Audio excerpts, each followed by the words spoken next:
نحمده ونصلي على رسوله الكريم أما بعد فأعوذ بالله من الشيطان الرجيم بسم الله الرحمن الرحيم إنا أنزلناه في ليلة القدر وما أدراك ما ليلة القدر ليلة القدر خير من ألف شهر تنزل الملائكة والروح فيها بإذن ربهم من كل أمر سلام هي حتى مطلع الفجر.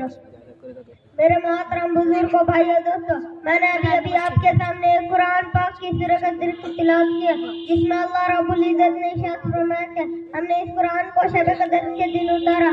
آپ کو خبر ہے کہ شب قدر کیا ہوتی ہے؟ شب قدر 1000 مہینوں سے بڑھ کر ہوتی ہے. اس رات میں فرشتہ جبرائیل امین اپنے پروردگار اور خیر کے حکم سے اترتے ہیں.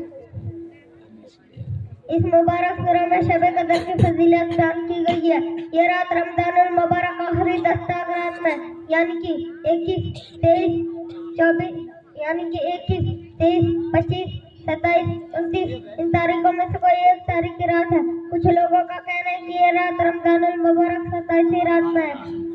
رمضان المبارک کی آخری 10 رات میں بہت سے لوگ مسجدوں میں جا کر اعتکاف کرتے ہیں اور دن رات گزارتے ہیں اور زیادہ سے زیادہ عبادت، دعا، ذکر، تلاوت اسی میں اپنا وقت گزارتے ہیں.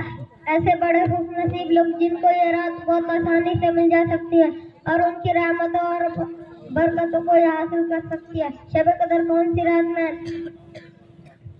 یہ نعمت ہی نہیں کیا گیا، اس لیے اس کی تلاش میں ہر رات کی عبادت کا موقع مل جا سکتا ہے. روایتوں میں آتا ہے کہ لوگ آپس میں لڑ رہے تھے، اسی کی نااہلیت کی وجہ سے شب قدر کا تعین چھپا دیا گیا ہے. اللہ تعالی ہم سب مسلمانوں کو آپس میں لڑنے جھگڑنے سے بچائے.